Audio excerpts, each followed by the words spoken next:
evening. It's good having you once more on African Free Press Television. My name is Leo Oketa. And I am Bridget Okudili with the news updates. Senator Uche Kunife has claimed that she will beat Chief Victor Ume again in the rerun election for Anambra Central Senatorial District. On Monday, the appeal court nullified Ekunife's election and ordered a rerun in 90 days. Reacting to the judgment, Ekunife said that the same people that voted for her before would vote for her again to win. She said she was not disturbed by the noise being made in government quarters concerning the outcome of the appeal court judgment, adding that she was very optimistic that whenever the election is conducted, she will beat Victor Ume again. And following the conclusion of the supplementary governorship election in Kogi State and his persistent refusal to accept the position of Deputy Governor-elect, James Faleke yesterday showed up in the House of Representatives, where he took part in the day's plenary. Faleke, who had persistently insisted on being declared Governor-elect of Kogi State following the death of Prince Abubakar Audu, currently chairs the Committee on Customs and Excise in the 8th House of Representatives. The presence of the two-time lawmaker in the House, having transferred his voter card from Lagos to Kogi to enable him exercise his franchise, has also raised a new legal question as to whether or not he still has the legal rights to represent Lagos State.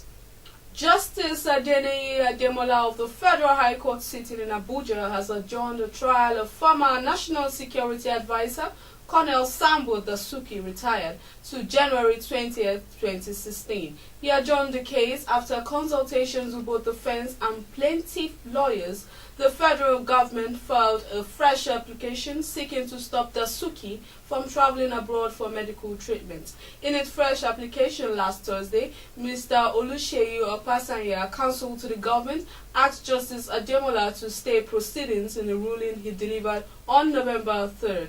Dasuki was indicted by a presidential panel probing the procurement of arms in the armed forces from 2007 to 2015.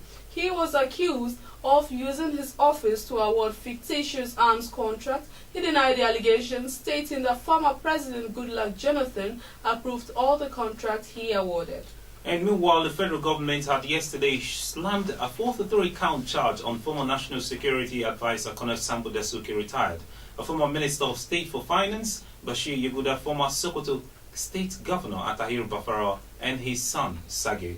Others charged with them by the Economic and Financial Crimes Commission on behalf of the federal government are High Chief Raymond Dokwesi, founder and chairman emeritus of Dar Communications PLC and Dar Investments and Holdings Limited, former finance director in the office of the NSA Shuaibu Salisu, and Aminu Baba Kusa.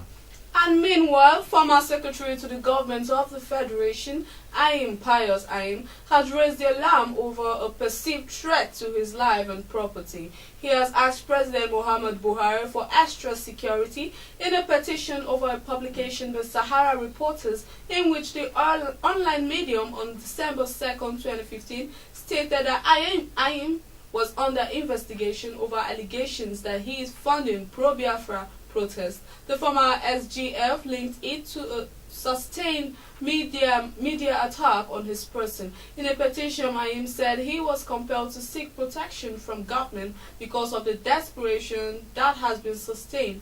The evil elements in the last 5 months could drive them to become even more vicious and deadly. And the former Nigerian Minister of Petroleum, Mrs. Tiziani Alison Madueke, has strongly stated she performed excellently with the right qualifications while in office, as opposed to people's view that she was controversial. She noted that people often hate others for knowing so much and for being efficient and confident, which they mistake for arrogance. She made this known while answering questions fielded by the CEO of Ovation magazine, Mr. Dele Momodu, in London. Mrs. Madueke went on to say that the government had to confront so many challenges, including oil theft and general insecurity. She, however, noted that some of those in office then delivered responsibly, while others breached the faith and wasted opportunities handed to them by the then President Goodluck Jonathan. And on the foreign scene, gunfire erupted on Tuesday in the Central African Republic's capital, Bangui, where protesters erected barricades after an announcement that ex-President Franco Bozize was barred from running for election. The unrest followed the Constitutional Court's rejection of the exiled Bozize's bid to run for president in December 27 elections. A French embassy text message sent to citizens said there were barricades and gunfire in several districts and advised French citizens to avoid these areas. Calm returned to the capital after nightfall, security sources said. And still on the foreign scene, Cameroonian troops were reported to have crossed the border into Nigeria, killing about 150 villagers, burning their huts and forced them to flee. Nigerian refugees made the report on Tuesday after walking for days to reach a refugee center. Cameroon's government have, however, denied the charges that came amid growing tensions between Nigeria and its neighbors over the Boko Haram Islamic uprising that has spilled over Nigeria's borders.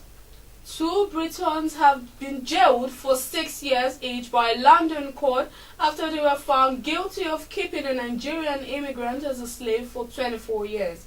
Emmanuel Edet, 61, and Anton Edet, 58, were sentenced at Harrow Crown Court in northwest London late on Monday after their conviction in November for child cruelty, slavery, and assisting in illegal immigration. The couple brought the man to Britain in 1989 when he was 14 years old, the Crown Prosecution Service said. They told the teenager they would educate him and pay him, but instead forced him to work long hours for no pay and threatened him with deportation if he tried to escape, prosecutors said.